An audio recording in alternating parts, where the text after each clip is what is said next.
Good morning and welcome back to today's workshop. Thank you, Professor Adriano, for hosting events during the opening addresses. The Professor has now handed proceedings over to myself. My name is Richard Rands, and with my colleague, Professor Eduardo Situ, we will be coordinating the subsequent presentations and the question and analysis sessions. Professor Situ? Thank you, Richard. O meu nome é Eduardo Sitoy, sou professor da Universidade Eduardo Mondlane e presentemente o chefe do Departamento de Ciência Política e Administração Pública. Muito obrigado e espero que tenhamos um workshop muito produtivo para todos que estão a participar neste evento. Muito obrigado. Our first presenter this morning from the International Committee of the Red Cross is Mr. Alcidio Situ, who is the Senior Legal Advisor for the ICRC in Mozambique. And I'm going to invite him to give an introduction on humanitarian principles that are applicable to law enforcement operations and to international humanitarian law. Mr. Situ, would you mind taking over?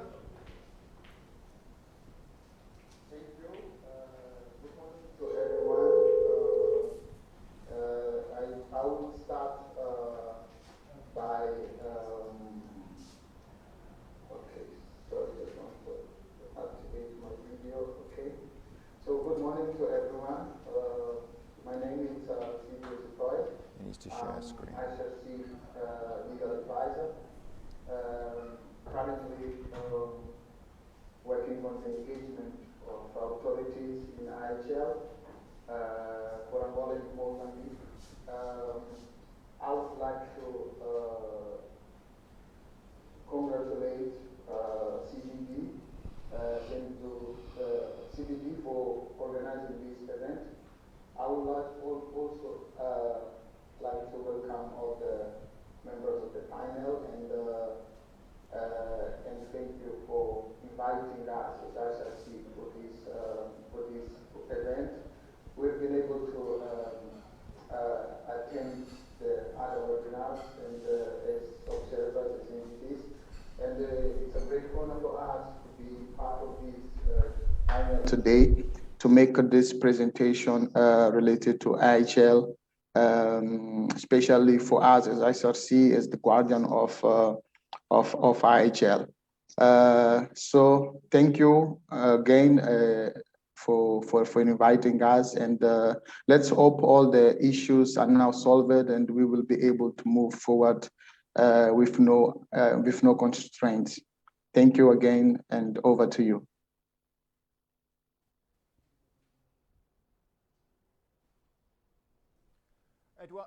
Alcidio, do you want to share your screen and use your PowerPoint presentation, please? Okay, I thought it would be shared as we did. It will be shared by CDD, but it's okay, I can do it now.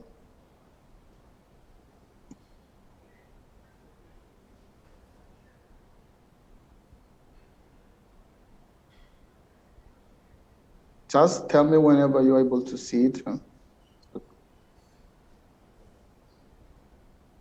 We can see it now.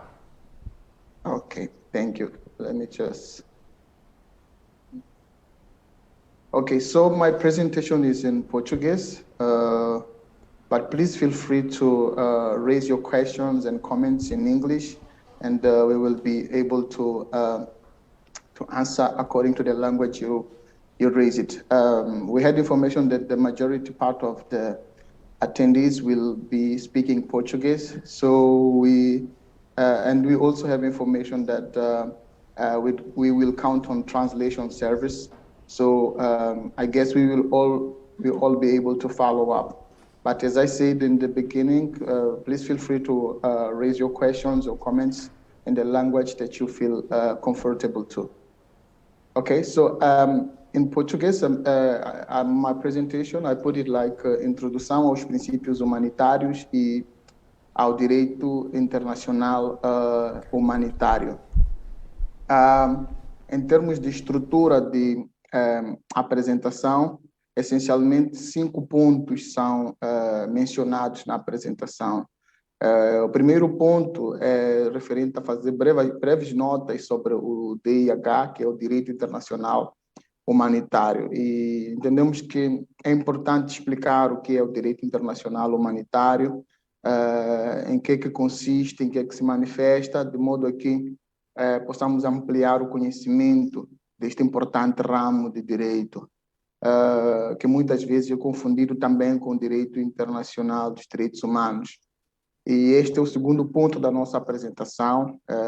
Nós pretendemos também explicar o que são os direitos humanos, concretamente o direito internacional dos direitos humanos.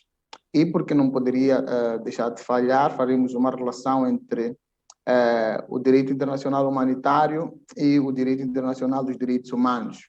Vamos estabelecer aqui nesta relação, vamos definir nesta relação as diferenças, as convergências, e depois no ponto 4, assumindo que nos pontos de 1 a 3 criamos a base necessária para harmonizar os conceitos, vamos discutir os princípios orientadores do DIH em conflitos armados. E depois terminamos explicando o mandato do CICV e as suas atividades, porque acreditamos que também algumas pessoas podem não estar muito esclarecidas sobre o que é o Comitê Internacional da Cruz Vermelha, o que tem estado a fazer em Moçambique. Então, vamos usar esta oportunidade que nos é dada pelo CDD e pelos seus parceiros para também ampliar o conhecimento que se tem sobre o CICV. Então, em termos de introdução ao direito internacional humanitário, podemos rapidamente dizer que estamos diante de um ramo de direito internacional público, que é aplicável em tempo de conflito armado. Protege pessoas e propriedades afetadas ou passíveis de serem afetadas pelo conflito armado. E restringe o direito das partes em conflito armado de usar os métodos de guerra ao seu livre critério. Então, na essência, quando nós falamos de direito internacional humanitário, estamos a falar de um ramo muito específico de direito internacional público, cujas normas são válidas para o período do conflito armado. E contém normas de proteção e, igualmente, normas de restrição, visando proteger aqueles que não participam do conflito armado ou deixaram de participar do conflito armado. Penso que este quadro pode ajudar-nos a ter uma ideia muito clara do que é que nós encontramos como um conteúdo genérico do direito internacional humanitário. E no que respeita às normas de proteção, nós estamos a falar de civis, que, como nós sabemos, muitas vezes não são pessoas que participam do conflito armado. É claro que a natureza de civis pode ser alterada, pode ser perdida quando este civil toma participação direta de um conflito armado. Os feridos, ou os náufragos, ou os doentes, ou os prisioneiros, também são pessoas que deixaram de fazer ou não fazem parte de um conflito armado. Um soldado ferido, por exemplo, pode ser alguém que fazia parte, um soldado faz parte de um conflito armado, em princípio, mas quando esteja ferido, esteja numa posição de doente, esteja numa posição de prisioneiro, perde a sua participação direta no conflito armado e, como tal, à luz do direito internacional humanitário, não pode ser objeto de ataque. Não é um alvo legal, ou, se quisermos em outras palavras, não é um alvo legítimo. Não só não pode ser atacado, como também não pode ser infligido maus tratos físicos, tratamentos degradantes. E esta proteção que o direito internacional humanitário concede não é exclusivamente a pessoas, mas também a locais e objetos civis. Estes locais e objetos civis também não devem ser atacados. Mas se estiverem atentos já, lembrados daquilo que disse há pouco tempo, que os civis podem perder esta natureza civis se tomarem participação direta de um conflito armado, o mesmo vale para os locais e objetos civis, que em princípio não devem ser atacados, mas se forem usados como instrumentos que tomam participação direta do conflito armado, então sim, podem ser objeto de ataque. Vamos imaginar uma viatura civil esta viatura civil, em princípio, ela não pode ser objeto de ataque, mas se uma das partes de um conflito armado estiver a utilizar como instrumento de ataque, então sim, esta viatura perde a sua natureza civil. Então, estas são, na essência, as normas de proteção que o direito internacional humanitário concede de forma muito especial, como nós dizíamos no princípio. E, em paralelo, nós também encontramos normas de restrição. E estas normas de restrição são normas que têm muito a ver com os meios e métodos de combate. Como é que um determinado conflito vai decorrer, que meios devem ser, meios e métodos devem ser utilizados. Então, a primeira questão que chama a atenção é a questão de proibição de utilização de meios e métodos de combate que não discriminem, ou que não permitem uma discriminação, uma distinção entre os que tomam parte do conflito e os que já não tomam parte do conflito ou não sequer tomaram desde o princípio parte do conflito. Então, estas pessoas, os meios e métodos de combate devem permitir esta distinção, devem permitir que não se ataquem pessoas que não participam ou deixaram de participar de um determinado conflito. O mesmo acontece com meios e métodos que causem ferimentos supérfluos ou sofrimentos desnecessários. Ainda meios que causem danos graves ou duradouros ao meio ambiente, por exemplo, envenenamento de um determinado rio, não é? E quando falamos de ferimentos supérfluos, sofrimentos desnecessários, ouvimos falar em estudos anteriores, em cenários diferentes, e muitas vezes reportados pela imprensa, situações de instrumentos que causam cegueira, em vários outros cenários, né? Então, estes são meios que podem ser considerados supérfluos ou desnecessários. Em termos de direito internacional humanitário, como fontes, nós encontramos essencialmente as convenções de Genebra de 1949, são 4 convenções de Genebra. A primeira convenção de Genebra é referente aos feridos e doentes em campos de batalha. A segunda convenção é referente, aos feridos, doentes e náufragos, não é? E a terceira convenção é referente a prisioneiros de guerra. A quarta convenção é referente à proteção de civis em tempos de guerra. Então, as 4 convenções de Genebra são a base, não é, do direito internacional humanitário, obviamente secundados pelos seus protocolos adicionais que constam do slide seguinte. Então, em termos de protocolos adicionais, 2 protocolos chamam-nos atenção. O protocolo adicional 1, que é referente a conflitos armados internacionais. Então, na essência, regula questões de conflitos armados internacionais, e o protocolo adicional 2, que é para conflitos armados não internacionais. Pronto, em termos de direito internacional humanitário, de forma muito breve, como o próprio título sugeria, eram breves notas, é isso que se pode dizer. Agora, no que respeita ao direito internacional dos direitos humanos, também é um ramo de direito internacional público, mas, diferentemente do direito internacional humanitário, é aplicável em tempo de paz, mas também em tempo de conflito armado. Quer dizer que mesmo em período de conflito armado, os direitos humanos continuam sendo válidos. E são direitos intrínsecos que pertencem a cada pessoa como consequência da sua natureza humana, muitas vezes chamados, às vezes ou confundidos, por direitos fundamentais. E também o direito internacional humanitário contém normas, o direito internacional dos direitos humanos contém normas de proteção.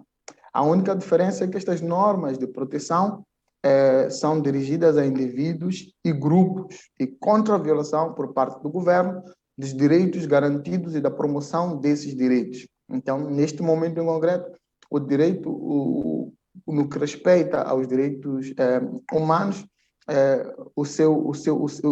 a sua reclamação, a sua exigência de fazer valer esses direitos em relação a um determinado governo.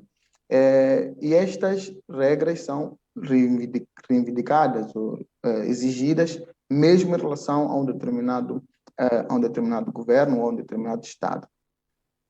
Penso que a partir daqui também fica um pouco clara a diferença entre o direito internacional humanitário e os direitos humanos. Em termos de fontes principais que nós encontramos no direito internacional dos direitos humanos, encontramos a Declaração Universal dos Direitos Humanos, o Pacto Internacional sobre Direitos Civis e Políticos, a Carta Africana dos Direitos Humanos e dos Povos e vários outros instrumentos regionais. Então, esta sequência da apresentação é mesmo para permitir uma distinção clara para quem acompanha entre o direito internacional humanitário, muitas vezes abreviadamente referido como DIH, e o direito internacional dos direitos humanos. Penso que até agora foi fácil notarmos alguma relação entre estes dois importantes ramos de direito que algumas vezes concorrem para regular situações quase próximas. Em termos de relação, nós vamos começar por apresentar as diferenças e logo a seguir apresentamos as áreas de convergência. Como expliquei no princípio, ambos ramos aplicam-se em tempo de conflito armado, mas apenas o direito internacional humanitário contém normas específicas para o conflito armado. Penso que ficou claro que apenas o direito internacional humanitário contém provisões específicas em termos de proteção dos feridos, proteção dos civis, proteção dos prisioneiros de guerra, proteção das pessoas que não participam do conflito armado ou deixaram de participar do conflito armado. O direito internacional humanitário é que traz previsões específicas sobre esta matéria. O direito internacional dos direitos humanos, ou os direitos humanos, se assim quisermos dizer, traz normas gerais, genéricas, respeitantes à proteção à vida, à integridade física, mas nada específico a um período de conflito armado. E depois, enquanto o direito internacional dos direitos humanos protege a todos nós, a todo momento, o direito internacional humanitário é específico para os que participam ou deixaram de participar do conflito armado, em termos de proteção. O grupo que é protegido, em especial, esse. E ainda outro ponto para adicionar, que se calhar uma parte dos estudos tem questionado isso, alguns direitos humanos admitem suspensão em determinados momentos, mas as normas de DIH não admitem suspensão. Podemos dar um exemplo. Moçambique viveu estados de emergência e agora em estados de calamidade pública encontra restrição de determinados direitos fundamentais, direitos de circulação, por exemplo, né? Direitos de movimentação, sofrem alguma restrição. São direitos humanos que admitem esta suspensão quando determinados cenários constitucionais se verificam. Mas o direito internacional dos direitos humanos não admite suspensão. As suas normas não podem ser derogadas, não podem ser objeto de suspensão em qualquer momento. E, ainda adicionando, em momento de conflito armado, embora o DIH e o direito internacional dos direitos humanos também seja aplicável, vigora aqui o princípio geral de direito de que a lei especial vai sempre merecer aplicação em primeiro lugar, comparando com a lei geral. Então, o direito internacional dos direitos humanos, ou os direitos humanos, se assim quisermos preferir, correspondem, portanto, a uma norma geral, a uma previsão genérica, válida para todos os momentos.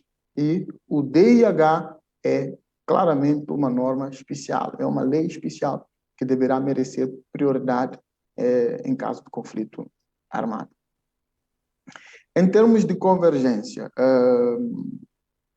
podemos, a partir daqui, identificar que em ambos ramos encontramos convergência na proteção da dignidade humana.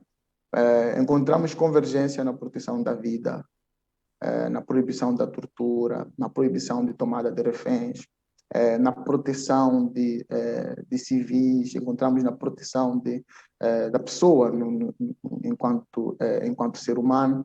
Encontramos este conjunto de normas de proteção mutuamente aplicáveis, algumas sobrepostas, encontramos a necessidade de respeito pela vida e pelo bem-estar físico e mental.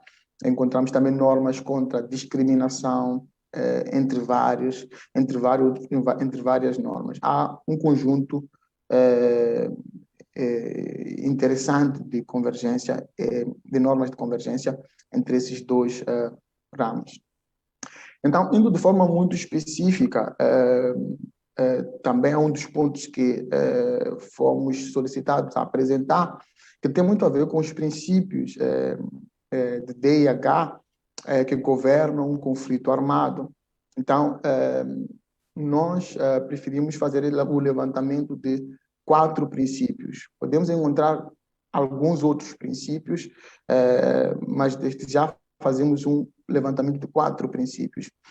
O primeiro princípio é referente ao princípio da proporcionalidade. Então, este princípio da proporcionalidade manda que exista sempre uma balança entre o ganho militar que se pretende ter e a perda de civis que se vai causar com um determinado ataque. Então, é preciso sempre haver uma balança. Então, se a balança pesar mais para a perda de civis, e lembrem que quando falamos de civis, não estamos a falar apenas de pessoas, nós estamos a falar também de objetos civis.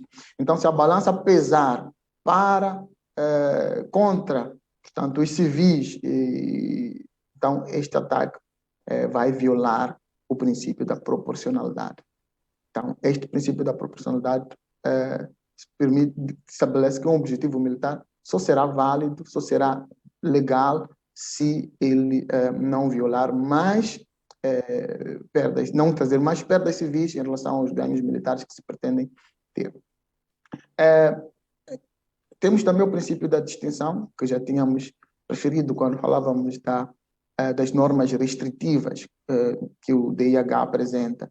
Então, essencialmente, estas normas de distinção referem-se à necessidade de, em tempos de conflito armado, haver uma diferenciação entre pessoas e objetos civis, combatentes e objetos militares.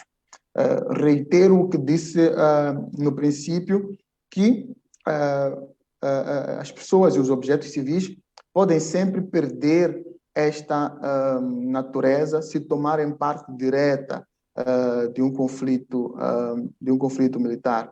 E a pergunta que pode se colocar é, mas Alcídio, se tomarem parte direta do conflito militar, qual é a consequência imediata? É que perdem esta proteção, no sentido de que já não são alvos legítimos, passam a ser alvos legítimos, deixam de estar protegidos nesse aspecto, tornam-se alvos legítimos, e como alvos legítimos podem ser legalmente objeto de ataque.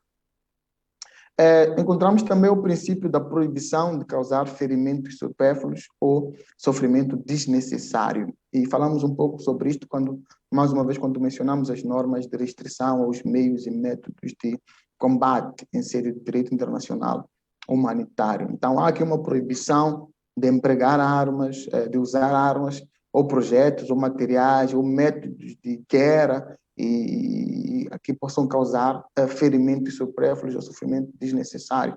Então, já referíamos a isso, que meios que possam, por exemplo, causar cegueira, uma cegueira permanente, possam causar, por exemplo, uma mutilação desnecessária que possa ser evitada, genética, no caso concreto, uma mutilação genética, são muitas vezes meios considerados aqui, enquadrados como meios proibidos de serem utilizados.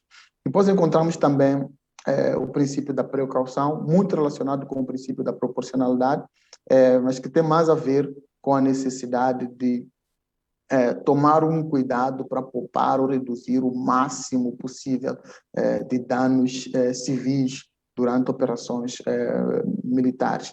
Então, tem uma relação muito importante e muito interessante com o princípio da proporcionalidade, porque enquanto o princípio da proporcionalidade vem defender a necessidade de uma balança, o princípio da precaução vem dizer que, olha, esta balança só será válida, e é muito interessante, só será válida se efetivamente tiver-se demonstrado que houve esforço de poupar o máximo possível as pessoas que não participam ou que deixaram de participar do conflito, bem como os objetos os objetos civis.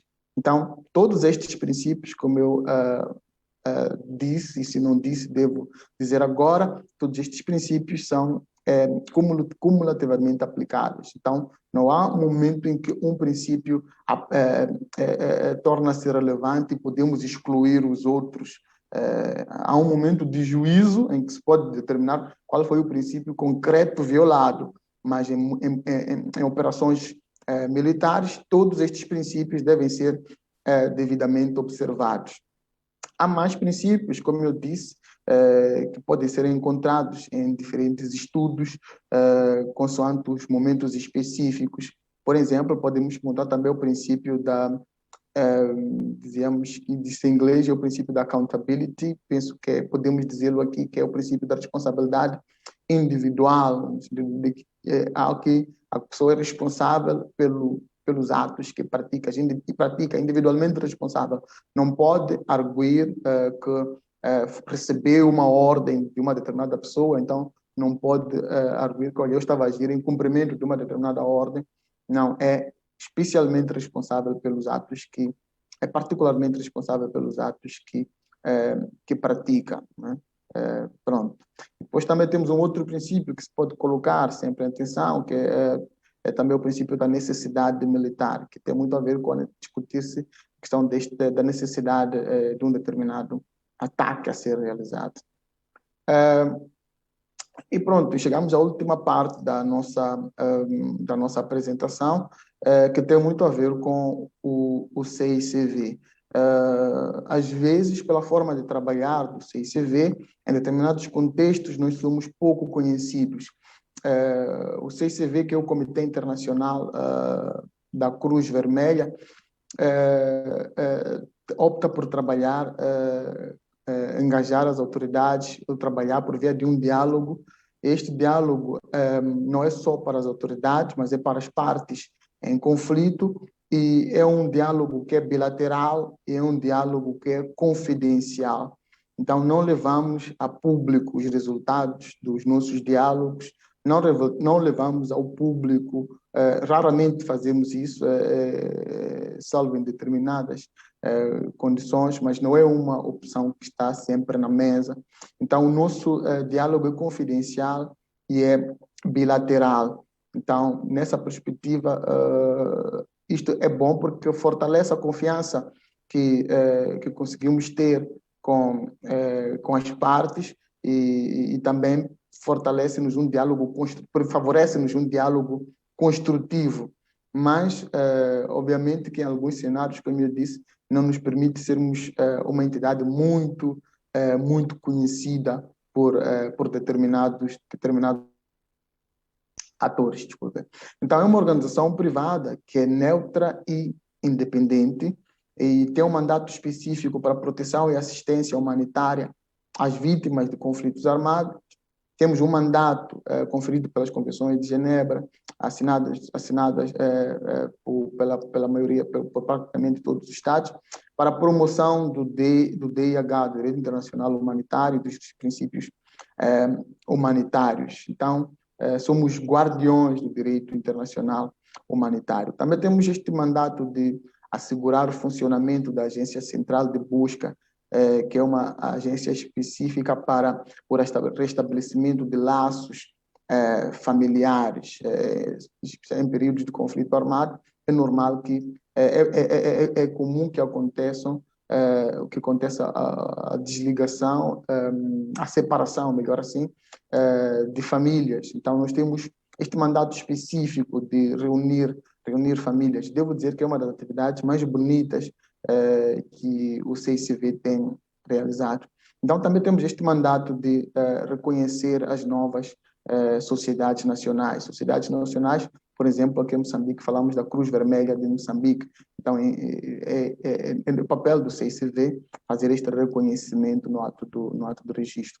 Então, nós somos uma organização não governamental, mas também não somos, e muitas vezes nos confundem com as Nações Unidas ou com outras organizações internacionais. Então, eu penso que esta apresentação, este slide permite dar este esclarecimento. Em termos de princípios fundamentais, temos na essência Podemos mencionar aqui 4 princípios. O princípio da humanidade, o princípio da neutralidade, o princípio da imparcialidade e o princípio da independência. Eu gosto imenso destes desenhos que nós trazemos, foram produzidos por nossa equipa, e podemos notar aqui o princípio da humanidade, que tem muito a ver com dar um tratamento humano, um tratamento correto, um tratamento digno, respeitar a qualidade do ser humano. A neutralidade, como podem ver pela imagem, significa que nós e os que estão a carregar os feridos representam o CICV, não tomamos parte do conflito, não somos árbitros e também não tomamos partido de um determinado conflito. O nosso propósito é proteger, é assistir as vítimas de um determinado conflito armado. E depois, imparcialidade, não fazemos qualquer tipo de discriminação, independentemente da filiação, do grupo a que pertence, não fazemos qualquer tipo de discriminação. O nosso mandato é para proteger e assistir a todos. Depois, independência significa que nós não seguimos orientações de Estados no cumprimento do nosso mandato, nós cumprimos o nosso mandato de forma muito independente, apenas com base na nossa estrutura e hierarquia interna. E pronto, o que é que temos estado a fazer em Moçambique até o momento? Temos neste momento uma subdelegação em Pemba e temos o nosso escritório em Maputo, já tivemos um na Beira, que está neste momento encerrado. Então, estas atividades que estamos a realizar, que vamos mencionar aqui, podem a qualquer momento ser atualizadas por mais atividades, porque estamos em constante operação.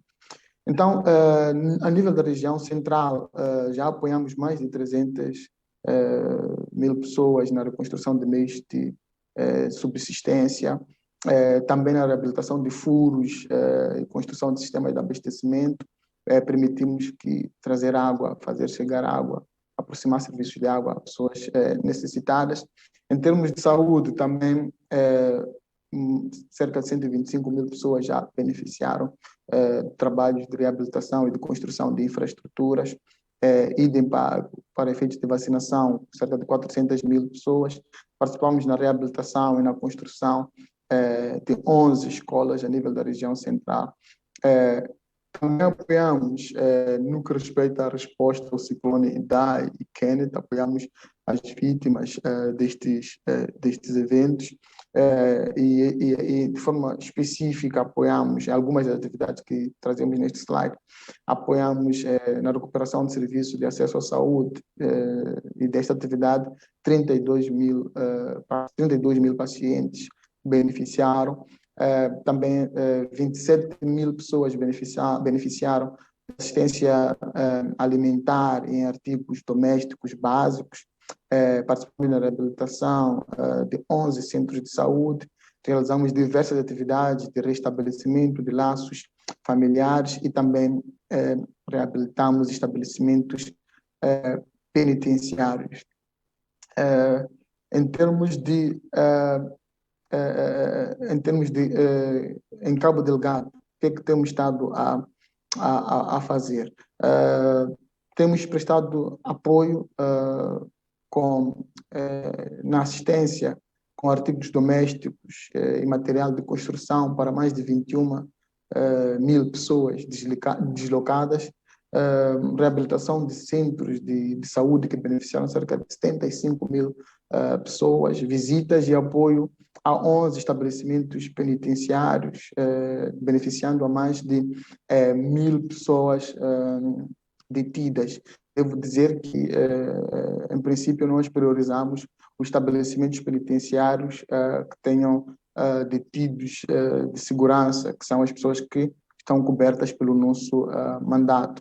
No estabelecimento de laços familiares, mais de 160 consultas de busca foram realizadas, mais de 60 ligações gratuitas foram feitas e cerca de 300 ligações telefônicas foram feitas, também em trabalho conjunto com a Cruz Vermelha, e 19 mensagens foram enviadas nesse sentido, tudo tendo em vista o restabelecimento de laços familiares, voltar a reunir famílias, voltar a permitir que famílias separadas voltem a ter contato.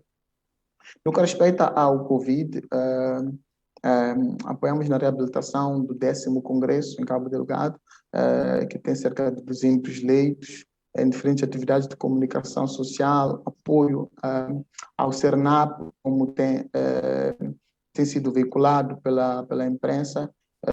Os estabelecimentos penitenciários também necessitam de apoio na prevenção e combate ao Covid-19.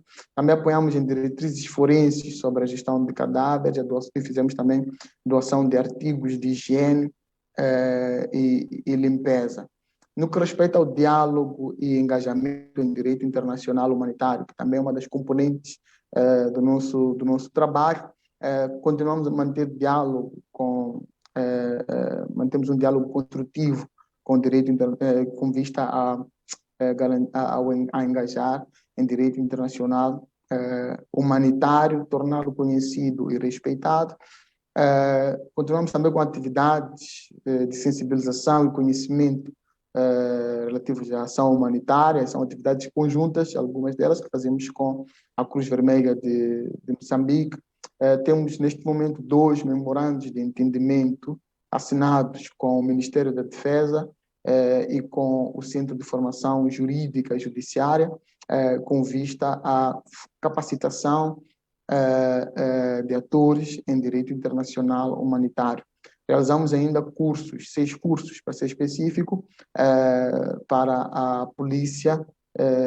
São cursos sobre normas e padrões internacionais relativos à função policial, e ainda temos programas de formação sobre gestão penitenciária, e quem tem beneficiado destas atividades é o CERNAP. Quero apresentar-vos aqui, de forma muito curta, o DICAF. DICAF é uma plataforma criada em 2012, uma plataforma que permite sobre negócios e segurança em territórios em que decorre um conflito armado. Temos um serviço novo que foi criado e foi criado em parceria. E este serviço permite que pessoas interessadas tenham acesso a 2 plataformas importantes para entender, para ter mais conhecimento sobre experiências, normas ou regras e procedimentos de operacionalização de empresas que operam em territórios em conflito armado. Então, temos o Knowledge Hub, que está aqui neste slide, e podem ver aqui o website, que é uma plataforma web que contém essas orientações e ferramentas sobre questões de segurança e direitos humanos. Mas também temos o Toolkit, que está neste slide que está agora no vosso ecrã, e que também é uma ferramenta importante com orientações práticas para facilitar o gerenciamento de segurança e segurança responsável. Então, sobre essas 2 plataformas disponíveis também em língua inglesa, em língua espanhola, francesa, e também disponíveis em chinês, nós teremos imenso prazer em anotar qualquer comentário, qualquer questão que exista, e direcionar-vos ao departamento específico que cuida desta matéria. Então, dito isto, eu termino por aqui e, mais uma vez, reitero o nosso agradecimento pelo convite que nos foi formulado de estarmos aqui e fazermos esta apresentação. Muito obrigado e devolvo o tempo ao painel. Alcidio, thank you very much for that very informative presentation, focusing very much on human rights instruments and the application of international humanitarian law for law enforcement operations. Obviously something of great significance in reference to Cabo Delgado. I will encourage listeners, watchers who are out there to ask any questions using the chat function. I appreciate that at this point in time there might not be any. I expect that once we complete the next 1 to 2 presentations that there will be some, and then we will invite our panel members to respond accordingly to those questions. I'd also like to just make a comment about the simultaneous translation. I think there was some interruptions during the last presentation. Fortunately, the next presentation we're going to be doing will be delivered by myself and Eduardo, so you'll get a bilingual sort of approach and will not necessarily have to rely on the translation service. So, moving forward, I'd just like to remind you of the key priorities for this sort of workshop, and hopefully if I share my screen you will see the presentation.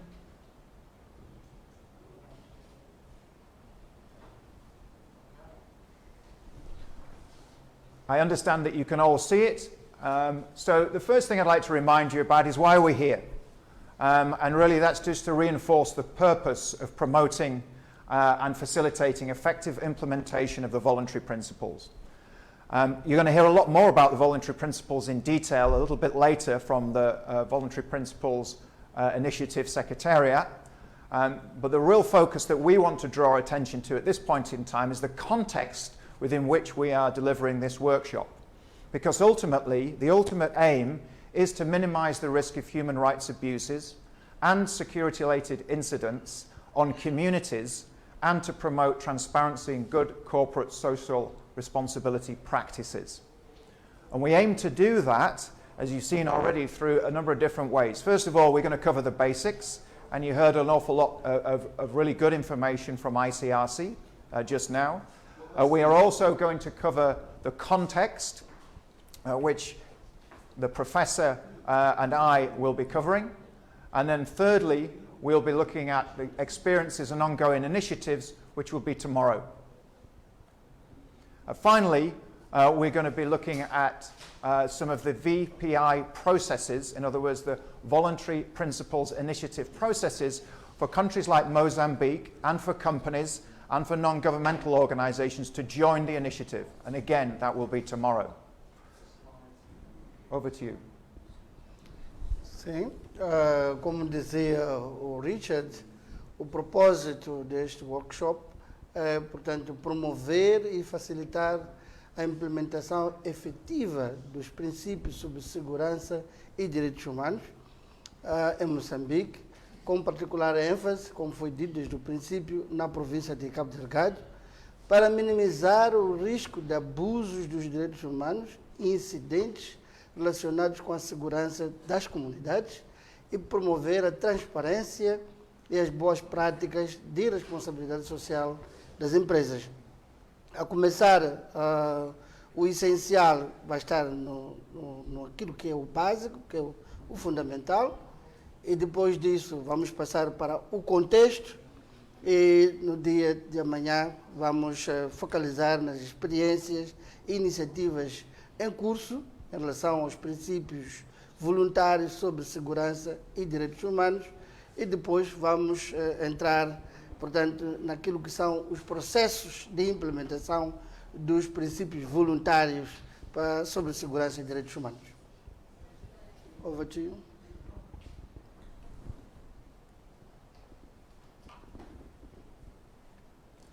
So firstly, why business, security and human rights?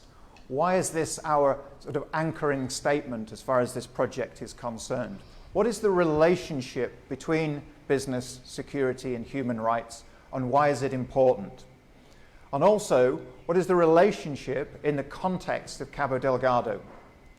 One of the things that we wanted to try and do is frame the impact of human rights abuses and how they affect not just security, but the business environment and also the credibility of governance structures. So firstly, human rights abuses undoubtedly drive insecurity through increased community disaffection and hostility. That insecurity then promotes conflict. And we've seen that quite considerably in Cabo Delgado.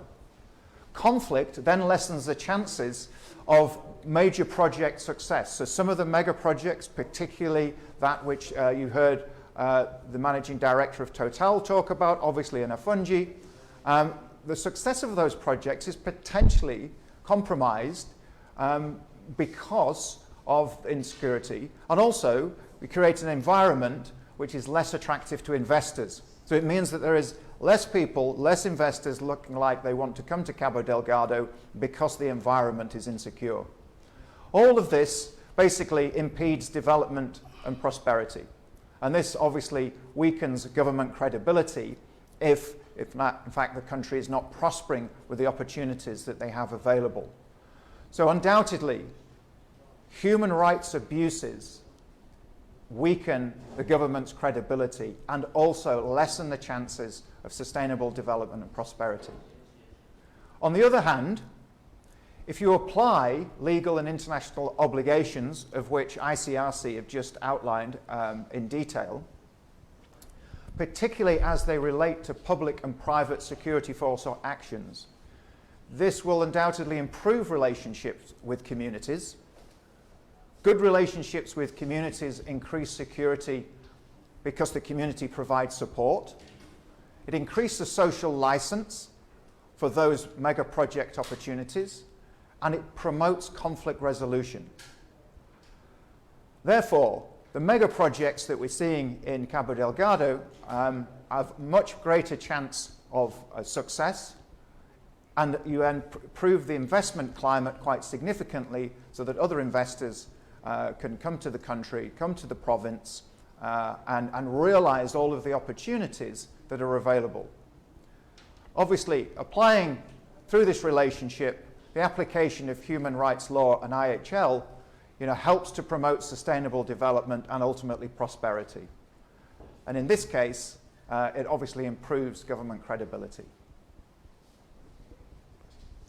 Como dizia o Richard, o importante aqui é encontrar a lógica da ligação entre o desenvolvimento de negócios, a segurança e, portanto, os direitos humanos.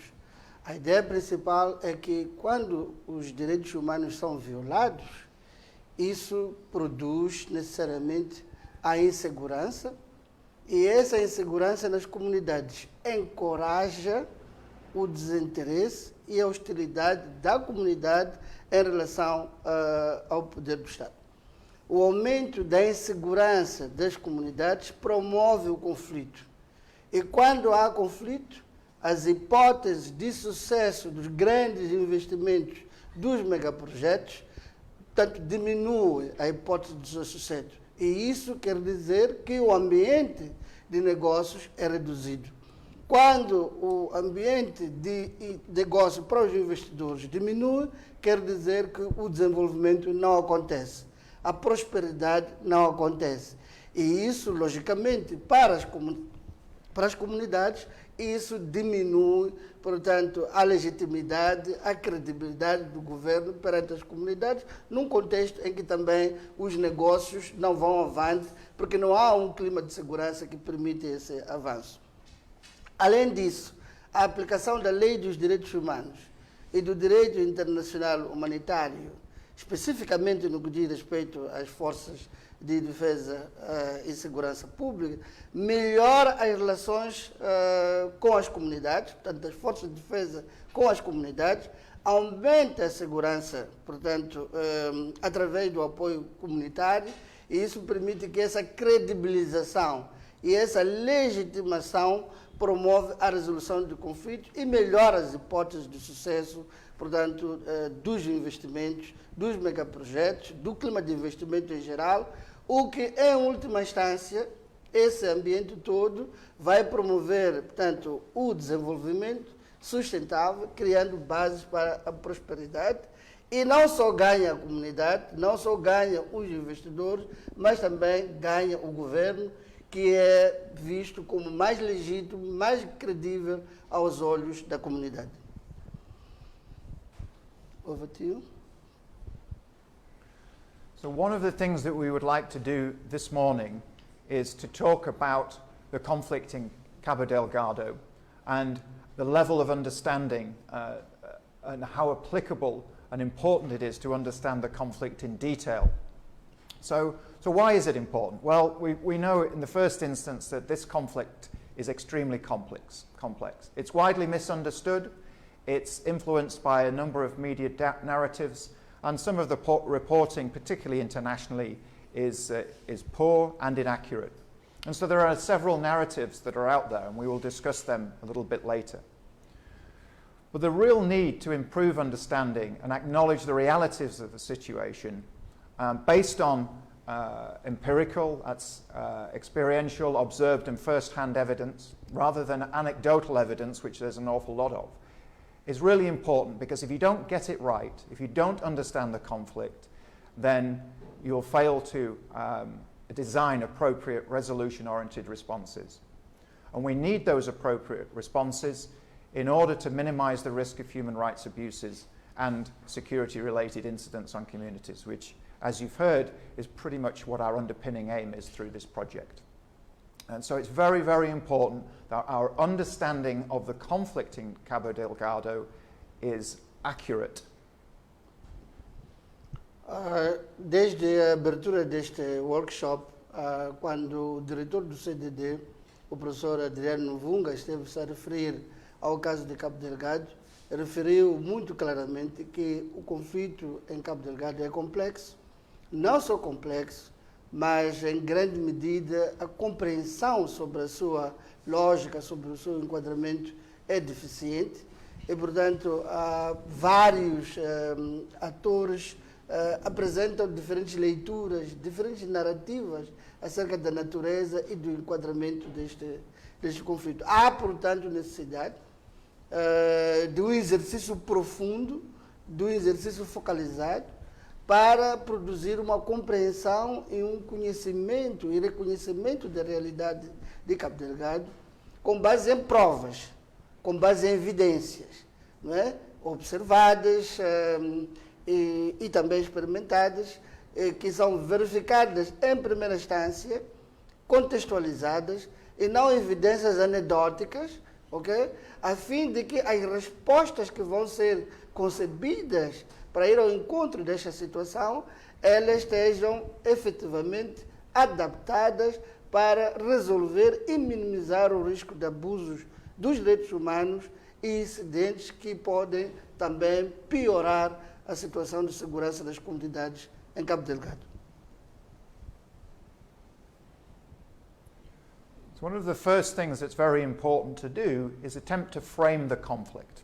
And unfortunately, because of the complexity of the conflict in Cabo Delgado, there's been a lot of terminology that is used currently which has very specific implications. And those two terms are basically the use of terrorism and insurgency. And whilst we here are not attempting to state which may be accurate or inaccurate, what we are trying to do is help everybody to understand that these highly charged terms often have implications to particular legal aspects. So terrorism, for example, as we know, is an extremely charged term which is used in many ways and has become synonymous with violent activities such as bombings, assassination, extreme violence, etc.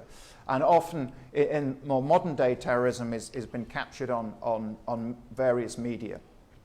I think the key point about terrorism is the horrific nature of it does not, however, provide license for any type of illegal response. And it's the same with insurgency in many ways. Insurgency has become a catch-all sort of phrase for violent campaigns against authority.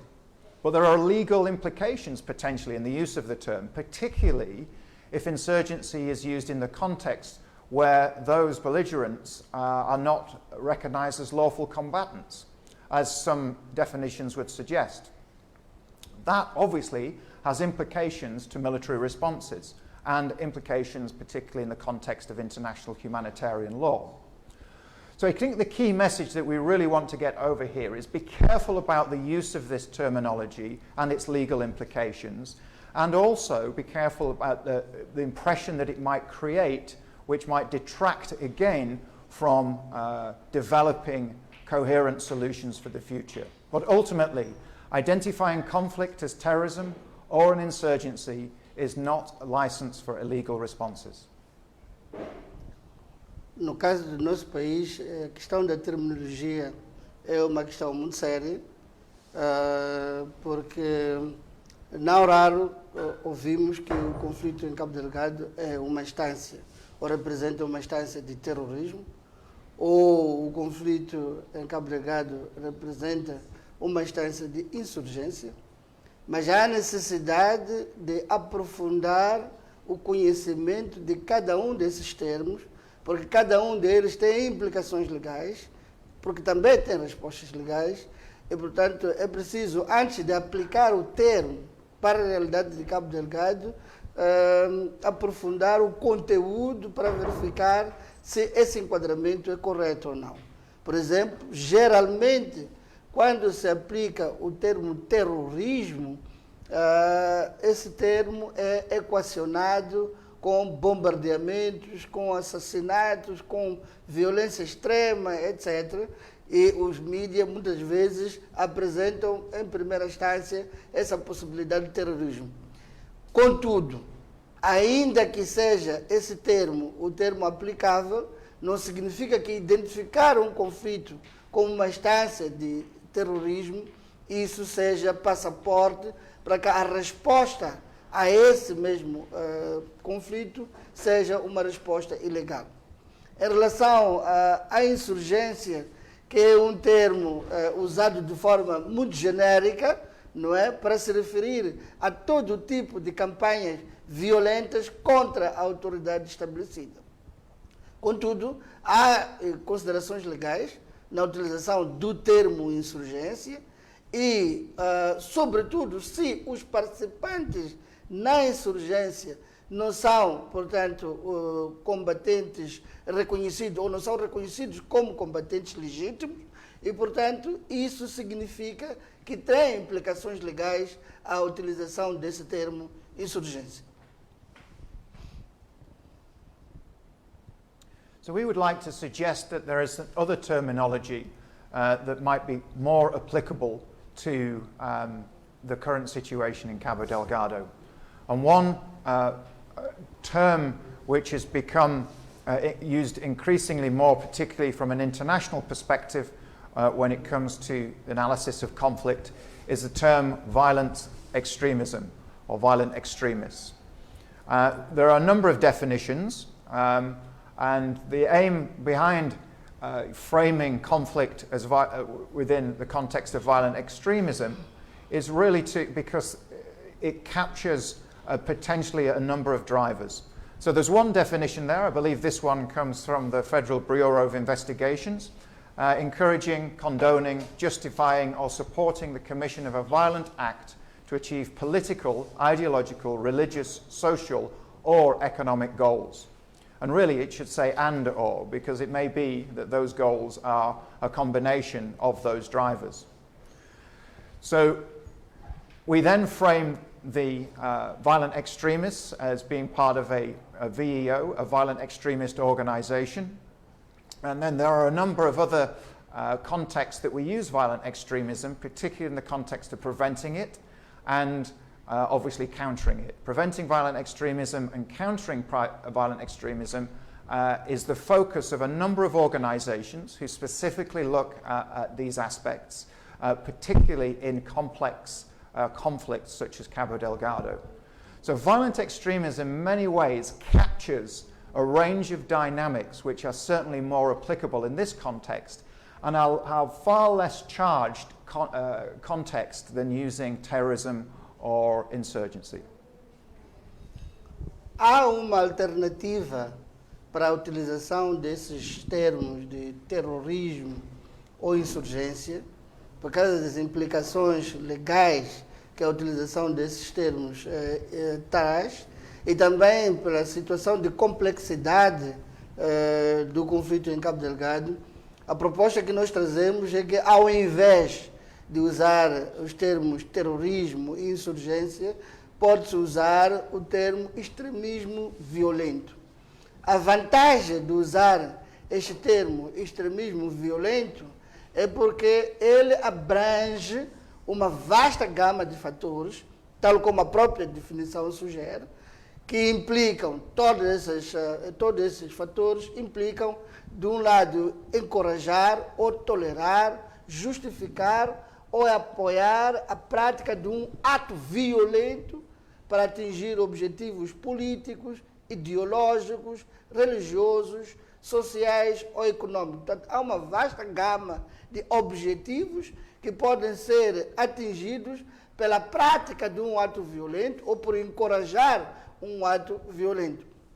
E isso pode ser visto em 3 dimensões. Portanto, pode-se tratar de uma organização que é considerada como uma organização extremista violenta, e também pode ser um termo usado para práticas de prevenção, ou seja, prevenção do extremismo violento, mas também pode ser usado para ações de combate a isso, que seria combate ao extremismo violento. Portanto, o extremismo violento é um termo que tem muito maior aplicabilidade, mais direta para a situação de Cabo Delgado hoje.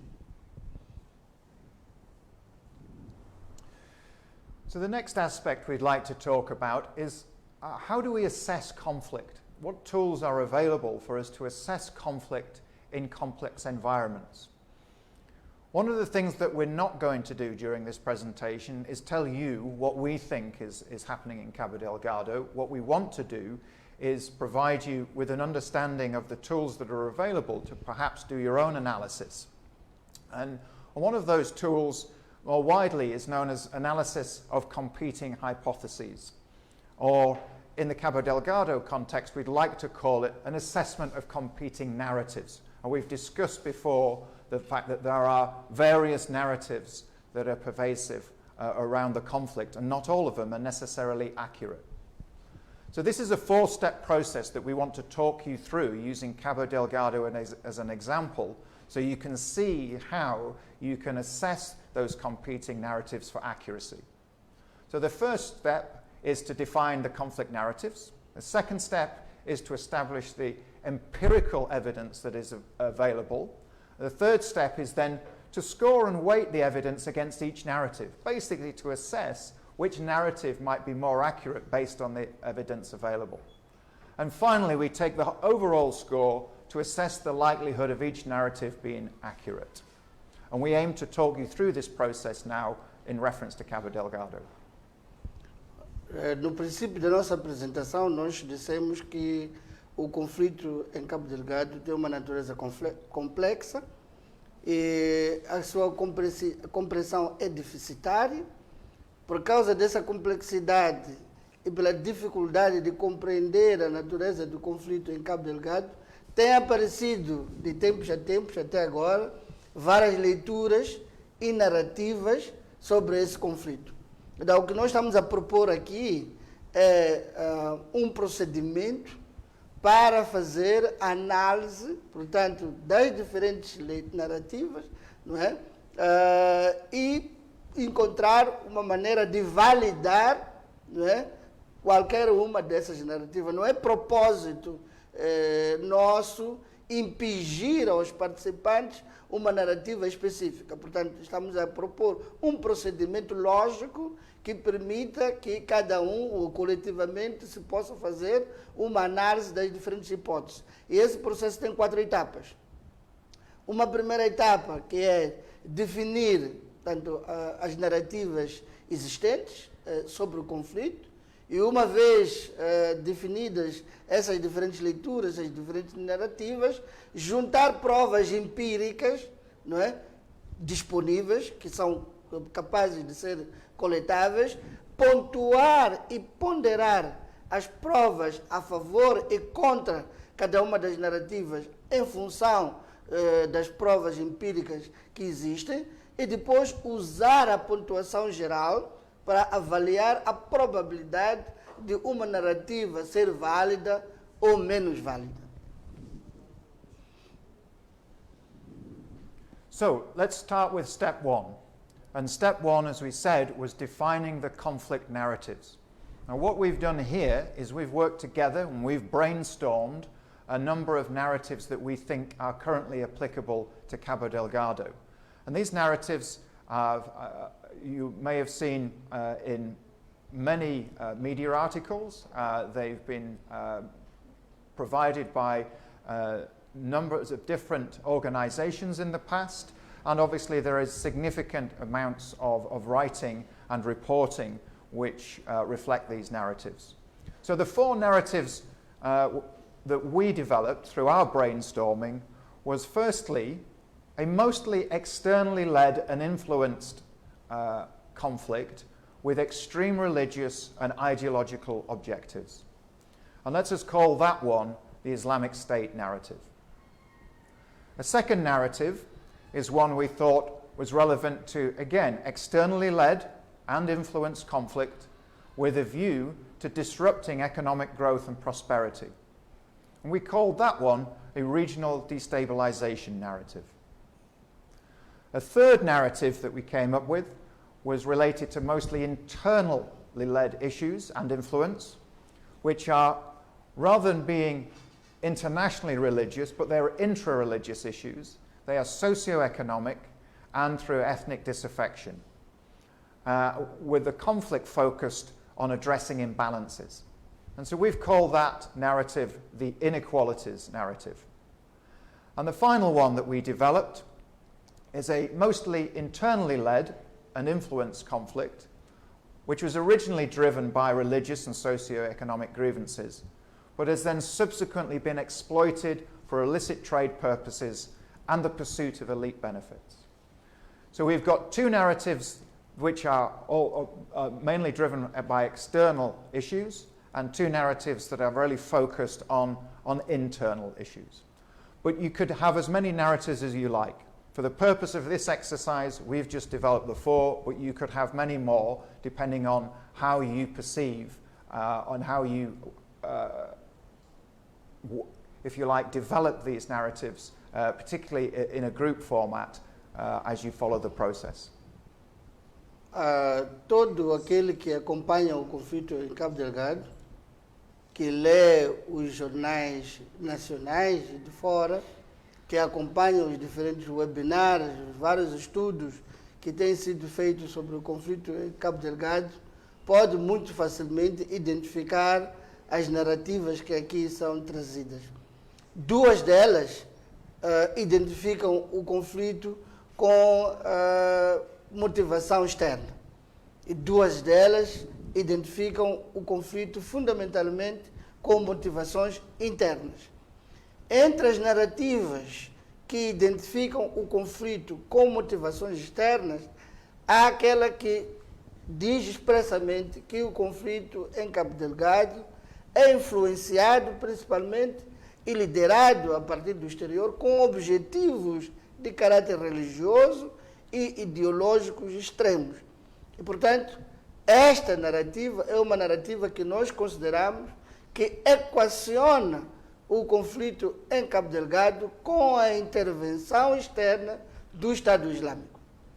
Uma outra narrativa que também tem esta natureza externa, ou que parte de uma lógica externa para a motivação do conflito, é aquela que considera que este conflito motivado do exterior visa desestabilizar, portanto, os investimentos que estão em curso em Cabo Delgado e pôr em causa a prosperidade do país.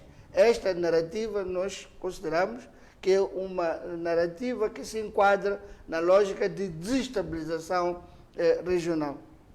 Entre as narrativas internas, a primeira é aquela que considera o conflito em Cabo Delgado como algo que é principalmente, não só interno, mas também influenciado por conflitos intra-religiosos, problemas de desigualdade socioeconômica, divergências étnicas, etc., e que visa, portanto, resolver ou mitigar os desequilíbrios sociais que as pessoas identificam. A esta narrativa, nós consideramos narrativa baseada nas desigualdades. Existe uma outra narrativa também de motivação local ou interna, que considera que na origem existiram, portanto, reivindicações de caráter religioso e socioeconômico, mas que a essas reivindicações de caráter religioso e socioeconômico, surgiram atores locais que se aproveitaram desse tipo de reivindicações para explorar, portanto, o conflito para tirar benefícios próprios. E são membros da elite, obviamente.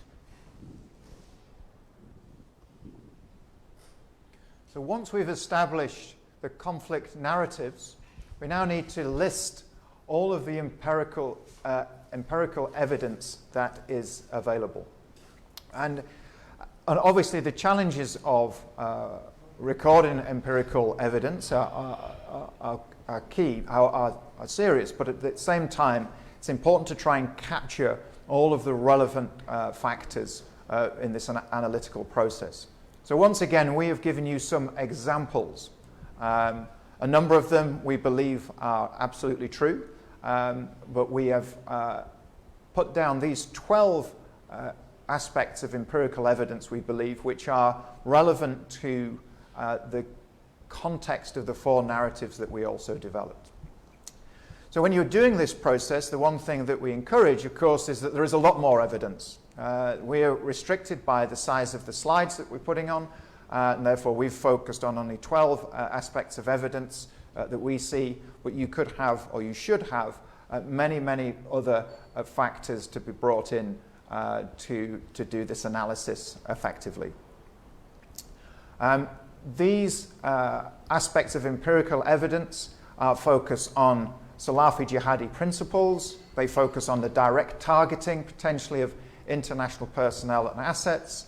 They focus on attacks on representations of governance and certain ethnic groups. They focus on the types of attack and various atrocities and whether they are consistent with other conflicts. They focus on who are the leaders and who are the fighters. Are they local? Are they regional, from Africa regionally? Or are some of them from neighboring from other countries internationally? We also focus on the structure, the violent extremist structure and organization, and the weapons and equipment that they may use, and also declarations of allegiance and representations which may be consistent with other terrorist groups. Finally, we've looked at financing through illicit trade, motivation of recruitment, and obviously the aspect of driving depopulation in specific areas. So these are our 12 pieces of empirical evidence, and we will be comparing them in the next stage with the narratives. Então, como nós dissemos, com o objetivo de avaliar, portanto, a validade ou a adequabilidade das diferentes leituras, uma vez identificadas essas leituras, essas narrativas, é fundamental juntar evidências empíricas que possam, portanto, validar uma narrativa ou outra. E para esse efeito, identificamos 12, portanto, factos que são retirados, portanto, dos vários depoimentos que são feitos e também por estudiosos e os participantes desse processo, para a partir deste conjunto de factos empíricos, provas empíricas, encontrarmos, digamos assim, o caminho para validar uma ou outra narrativa. E desses factos, destacamos o fato de que, em termos daquilo que é o extremismo violento, os extremistas violentos não aderem aos princípios-chave daquilo que é o jihadismo e o salafismo. Os extremistas violentos não atacam diretamente o pessoal e os bens internacionais. Os extremistas violentos atacam todas as representações do espectro da governação e certos grupos étnicos, né?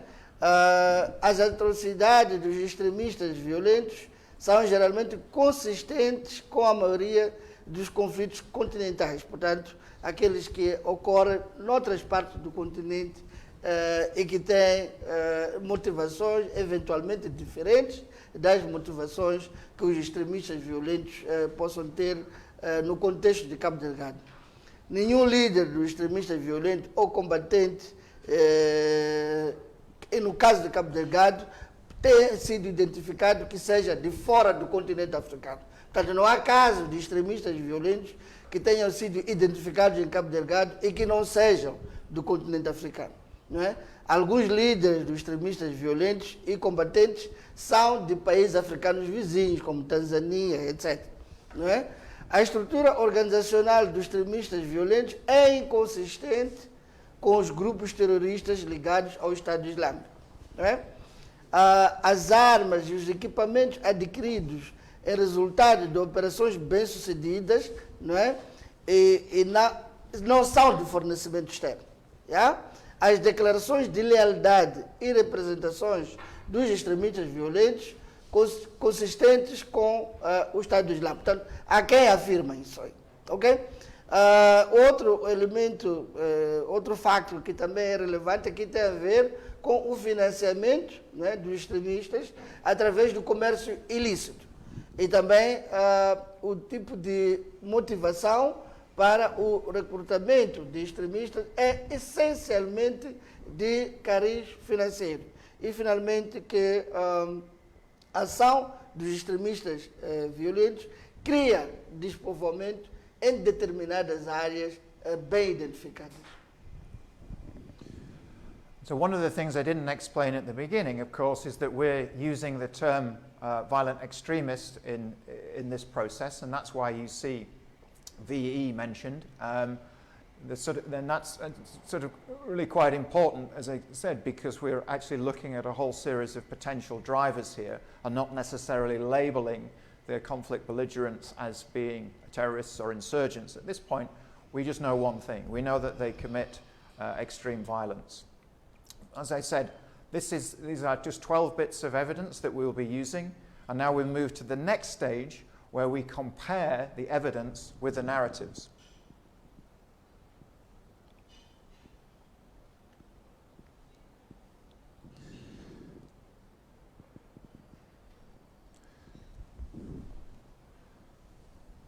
So just showing you how we put that together is really quite straightforward. So we put the narratives along the horizontal axis, where we've got our four narratives, A to D. One is the IS narrative, as we mentioned, and 2 is the destabilization narrative, 3 is the inequalities narrative, and 4, the exploitation narrative. And then what we need to do then is obviously list the evidence down the vertical column, 1 to 12. And we'll go back to what those pieces of evidence are in a second. But somehow we have to have a system by which we score the evidence against the narrative. So what we do is we take every piece of evidence and then we analyze it with the narrative and give it a score.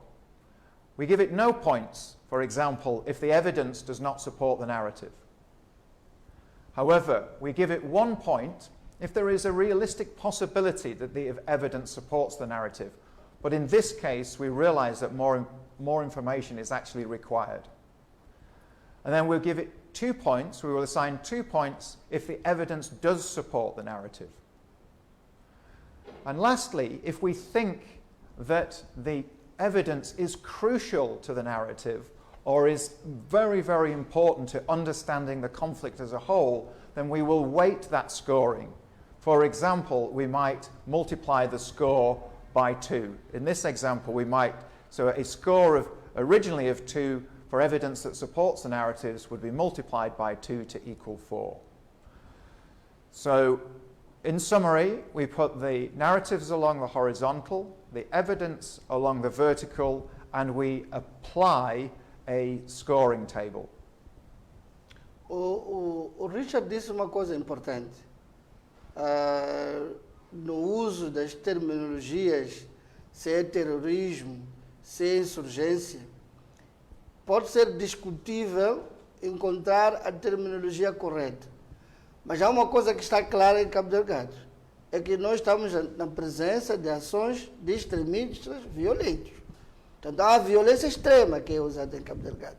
Portanto, é mais seguro, como ponto de partida, considerar que estamos em presença de extremismo violento.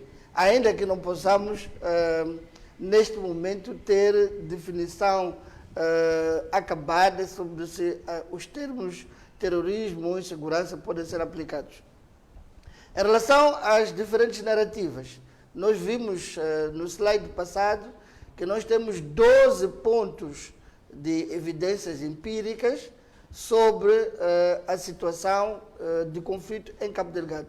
O que nós vamos fazer é juntar as 4 possíveis narrativas que existem ali e, do outro lado, nós colocarmos as diferentes portanto, evidências empíricas disponíveis, e o que vamos fazer é verificar para cada uma, não é, daquelas evidências empíricas se ela suporta ou não suporta a narrativa A, a narrativa B, a narrativa C ou a narrativa D. Né? A narrativa A é aquela que equaciona o conflito com, portanto, motivações externas ligadas ao Estado Islâmico.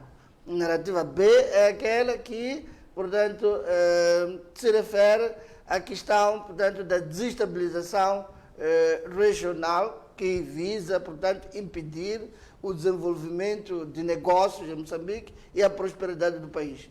A narrativa C, como já vimos antes, é aquela que se baseia na questão das desigualdades, não é? E que essas desigualdades é que estão por detrás desse conflito. E a narrativa D é aquela que se refere, portanto, a agentes locais que se aproveitaram da questão do levantamento das pessoas na base de desigualdades, não é, para tirar proveitos pessoais. Então, o que vamos fazer é, se uma determinada evidência não encontra enquadramento nessa narrativa, nós vamos dizer, vamos pôr 0, porque não encontra enquadramento. Se há alguma possibilidade de que esta evidência sustenta a narrativa, podemos dar 1.1. Se haver certeza quase que absoluta de que esta evidência sustenta a narrativa, vamos dar 2. E, nesse caso, não é, se de facto a evidência enquadra-se perfeitamente numa determinada narrativa, nós podemos multiplicar, não é, por o fator 2 para de fato, encontrar uma pontuação mais adequada para essa narrativa. Now, it's at this point in the process, if we were actually doing the workshop live, that we would invite the participants of the workshop to score the narratives against the evidence themselves. And therefore, you would be able to come up with your own result based on the evidence that we've provided and also the narratives that we've described. But whilst you're sitting there, and if you feel inclined, you could always take a screenshot of this diagram and then complete the table by scoring each one of the pieces of evidence against each narrative. And it's important you do it that way. In other words, take every piece of evidence one by one and score it against each narrative, not the other way around. So when you complete that aspect, you will have a series of numbers or zeros in each column, which will then provide you with the basis to analyze which narrative is most applicable. And in a second, I'm going to show you what we came up with, so you'll see how the process actually works. Se nós estivéssemos a realizar este workshop presencialmente, esta seria a ocasião para os participantes do workshop ter a possibilidade de um lado, tendo as diferentes evidências empíricas disponíveis que nós identificamos, e do outro lado, as diferentes narrativas que existem sobre o conflito em Cabo Delgado, dizer se a evidência 1 enquadra-se na narrativa A, B, C ou D, e ir pontuando se é 0, se não tem nenhum enquadramento, se é 1, se há alguma possibilidade, ou se 2, se de facto essa evidência empírica reforça não é? A narrativa em questão. Portanto, esse seria um exercício que as pessoas iam fazer, não sendo possível, portanto, podem fazer aí onde estão, cada um na sua casa, ou no escritório, onde quer que se encontre, e aqui nós vamos partilhar aquilo que foi o exercício que nós fizemos. So, these are our scores. And remember, a 0 would indicate that the evidence does not support the narrative. A score of 1 would suggest that the evidence, there is a realistic possibility that the evidence supports the narrative, but we need probably more information. And finally, a score of 2 would indicate that the evidence very much supports the narrative. So if we take the first line of the violent extremists do not adhere to key Salafi jihadist principles, against the first narrative, which is the Islamic State narrative, you would score no points, because as we understand that IS, Islamic State, very much follows Salafi jihadi principles. If you take it to the next stage, however, does that piece of evidence support a destabilization narrative? It's almost irrelevant, so it only gets 1 point. There's a realistic possibility that the violent extremists follow different principles which may support a destabilization narrative. So we can't say it doesn't support it, nor can we give it full support. The same for the other two narratives, the inequalities narrative and the exploitation narrative. There's a realistic possibility that violent extremists follow other principles, but the fact that they don't follow Salafi jihadi principles does not necessarily discredit the narrative.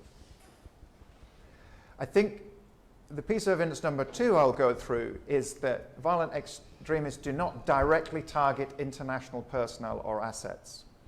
Again, that's not really consistent with the way that Islamic State operates, that they would very much target any representation of international personnel and assets, and in fact that might well be a primary target. The destabilization narrative doesn't support that either. However, an inequalities narrative, an internal narrative, one that is focused on internal issues within Cabo Delgado, which doesn't really affect aspects of international personnel or assets, very much supports that narrative, and that's why there is a score of 2 for both the inequalities narrative and the exploitation narrative. So you can see how we've gone along each one of the lines, taking each piece of evidence and analysing the evidence against the narrative. And we've highlighted some areas where there are big scores and when there are low scores. But you will also see down at number 9, where there says 2 times 2, this is where we've weighted the evidence, because we think this is quite a crucial piece of evidence, because this is one where the violent extremists have declared allegiance to Islamic State, and some of their representations, for example, their flags, their salute, etc., are consistent with Islamic State. So we've weighted that, and therefore that's a score of 4. But as we said earlier, there are other aspects within the evidence that are not consistent with Islamic States, and that's why we've highlighted the zeros. There are no other pieces of evidence that we thought were that crucial. However, if we look at some of the internal narratives, particularly the motivation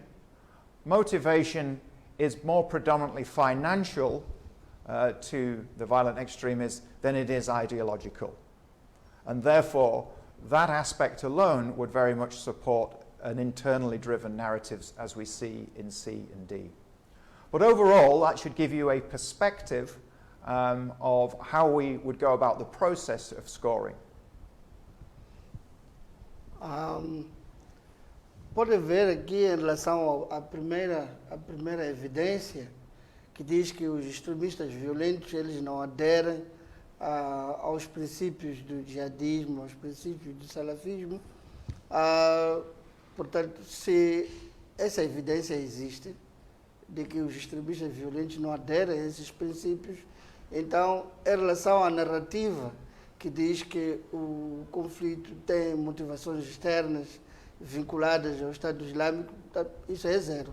Porque se os extremistas violentos eles fossem efetivamente um grupo ato enquadrado na lógica da intervenção do Estado Islâmico, então deveriam aderir àquilo que são os princípios básicos do jihadismo. Não sendo o caso, então aí é zero. Agora, eles pode ser que usem outros princípios, que não sejam esses princípios do jihadismo, etc. Portanto, em relação às outras narrativas, nós colocamos porque quer dizer que existe a possibilidade, mas é preciso encontrar mais evidência que apoia isso.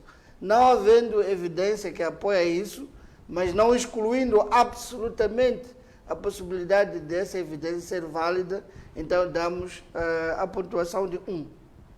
Em relação à evidência que diz que os extremistas violentos não atacam diretamente, né, bens e pessoal internacional, se fosse relativo, portanto, ao enquadramento na narrativa respeitante ao Estado Islâmico, isso deveria ter 2.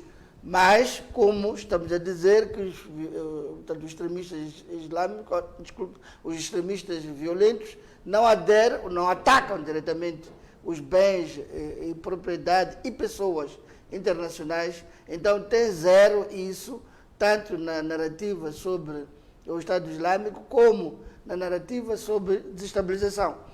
Ora, se a questão está nas desigualdades ou na questão da exploração da situação, quer dizer que faz muito sentido que esses extremistas violentos não ataquem diretamente, portanto, os bens e pessoas internacionais.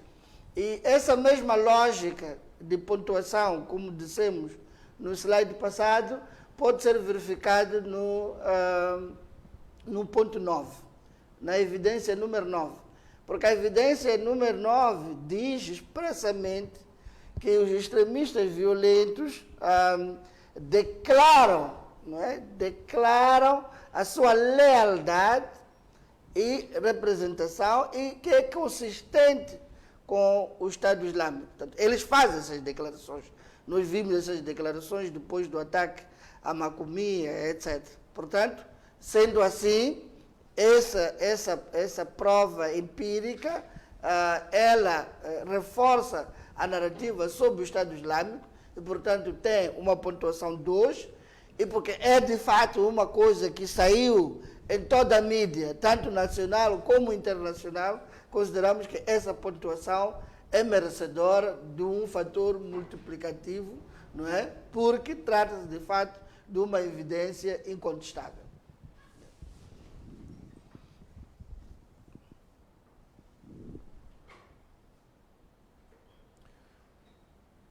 So in a second, we're going to add up all of those scores, if you haven't done so already, and we will show you where we think that the weight of evidence supports the narratives, etc.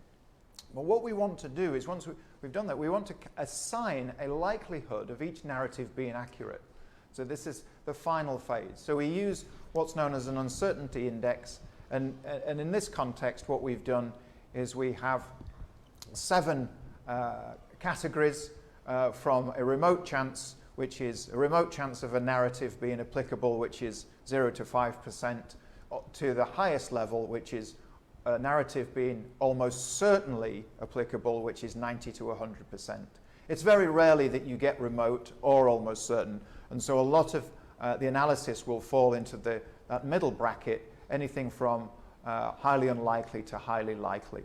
And so this is the uncertainty index we are going to apply any second to our assessment. Portanto, o que nós fizemos aqui foi, depois de pontuar cada uma das evidências empíricas relativamente às narrativas existentes, aplicamos aqui aquilo que se chama índice de incerteza, não é? Que é a probabilidade de a narrativa em questão ser válida relativamente às outras narrativas em análise. E, portanto, começando pela hipótese 0,5%, que significa que essa narrativa é remota. Portanto, a probabilidade dessa narrativa ser válida é praticamente nula. Ou então, portanto, um índice entre 90% e 100%, quer dizer que o mais provável é que essa narrativa seja certa. So here we have the final scores. So once again, our narratives along the horizontal axis and our evidence on the vertical axis, and the scores that we came up with before. Now what we've done is we've totaled the scores, and then we've assigned a level of certainty or uncertainty to how applicable we think the narrative is. And you'll see that the Islamic State narrative, the externally led and driven, religiously focused narrative, scored 12. And basically, out of the range of scores, we assessed that there's a realistic possibility that there could be some influence from externally, but it was not overwhelming. And so although there is a realistic possibility, we still believe it's much less than 50%. The destabilization narrative, however, scored 10 points, even less. And we believe, by looking at the very nature of the evidence, that it's highly unlikely that there is an effort by the region to destabilize Cabo Delgado, and therefore we deem that to be unlikely. However, the two internally driven or internal narratives, the one of inequalities and the one of exploitation, are scored significantly higher. So we believe that both of those narratives are more likely than the other two. And therefore, with 15 points, we assigned likely. And if you go back to their uncertainty index, you'll see that there is that's more than it's a 2/3 to 3/4 chance that they are actually correct. Obviously, only using the evidence that we've presented at this point in time. Olhando para o índice de certeza que nós aplicamos em relação, portanto, aos resultados da comparação de cada uma das evidências com as narrativas existentes, é possível, portanto, aplicando este índice, chegar à conclusão de que a primeira narrativa, que é a narrativa sobre o enquadramento da ação violenta em Cabo Delgado com a motivação externa a partir, tanto do Estado Islâmico, há alguma possibilidade real de essa narrativa corresponder à verdade dos factos. Há uma possibilidade real de essa narrativa corresponder à verdade dos factos, mas não fomos para aí além. Portanto, é possível que isso exista, mas não tivemos mais dados que consubstanciam, portanto, esta narrativa.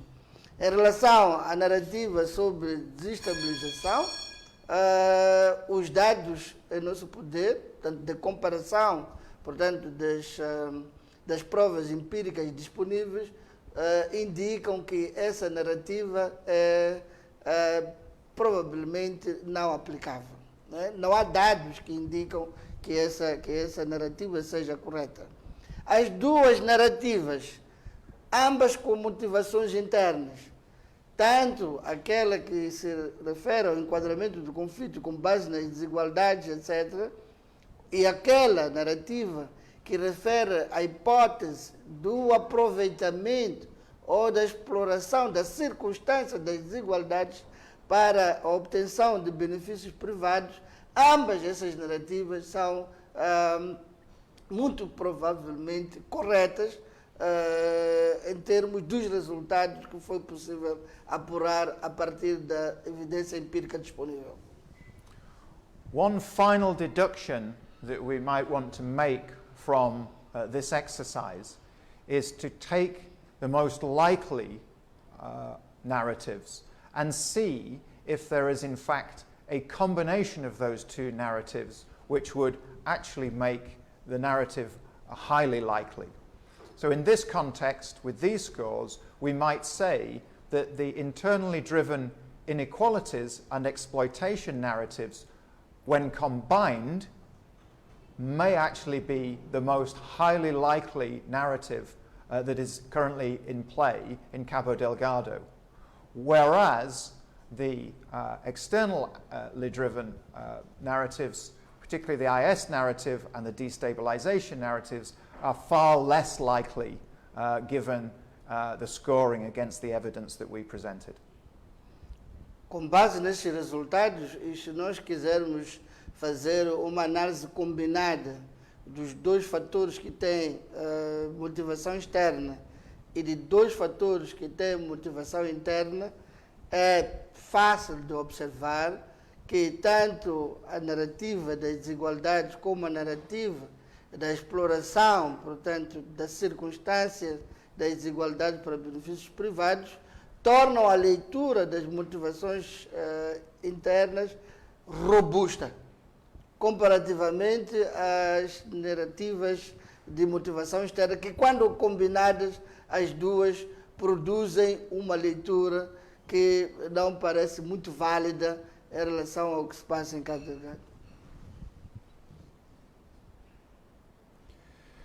So one of the aims of this exercise and this process is to try and reduce the amount of bias that may be introduced into the analysis of conflict.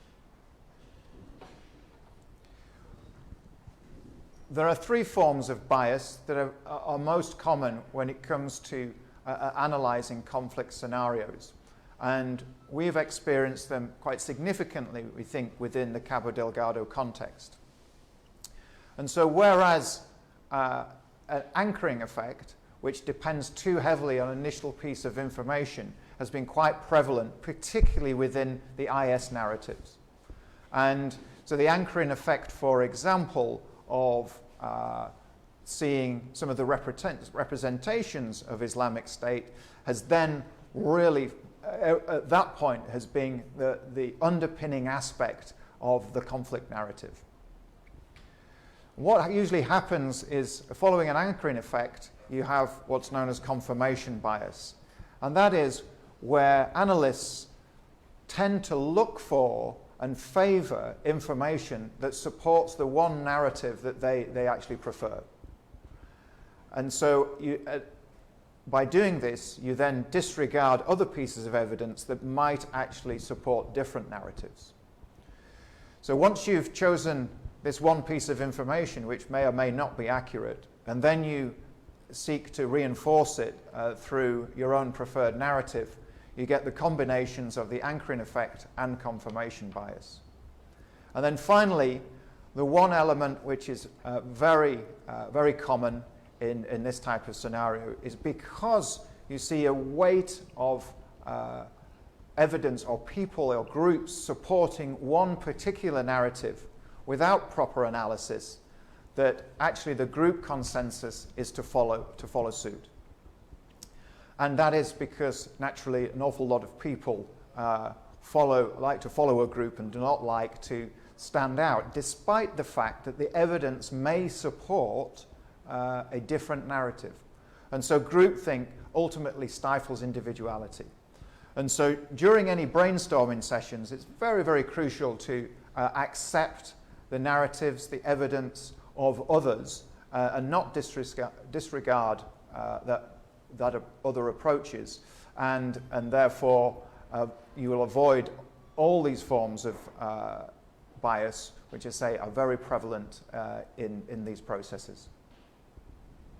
Tanto no exercício que cada individualmente ou em grupo for a fazer, no sentido de verificar os tipos de evidência empírica disponíveis relativamente às várias narrativas que existem, nós recomendamos que as pessoas prestem atenção àquilo que é o tipo de viés, os tipos de viés que são comuns quando as pessoas se engajam em análises relativas a cenários de conflito. Um dos viés comuns nesse tipo de análise tem a ver com aquilo que se designa de efeito de ancoragem. E este viés de efeito de ancoragem é aquele que acontece quando as pessoas, quando o analista depende grandemente da informação inicial que tem relativamente a esse conflito e tem dificuldades de captar informação posterior que vai obtendo acerca do mesmo conflito. Um outro viés que é muito comum em análises dessa natureza, e não só, em vários tipos de análise, mesmo estudo, é aquilo que se chama o viés da confirmação. O viés da confirmação é aquele que alguém tem os seus pontos de partida, não é? Tem as suas suspeitas, não é? Tem o seu próprio enquadramento conceitual e vai para o terreno para procura de informação, interpretar e favorecer e juntar informação que confirma a sua predisposição anterior. Aquilo que anteriormente a pessoa suspeitou que fosse o que vai encontrar no terreno. Então é muito comum a pessoa buscar informação que confirma as suas suspeitas e não interpretar rigorosamente a informação que a pessoa encontra no terreno. E, portanto, geralmente este viés de confirmação anda ligado com o viés anterior, que é aquele que o indivíduo tem uma informação inicial e persiste nessa informação inicial, ainda que surjam outros dados objetivos sobre dados diferentes àquilo que a pessoa tinha. O outro tem a ver com, obviamente, a influência do contexto, do grupo e das demais pessoas em que a pessoa se encontra inserida.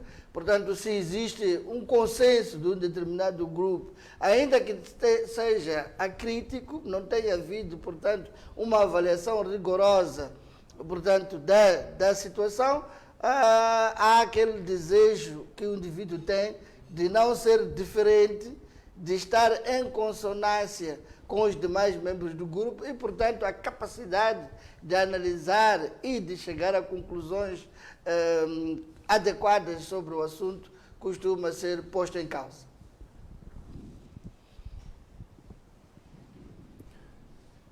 So, in conclusion,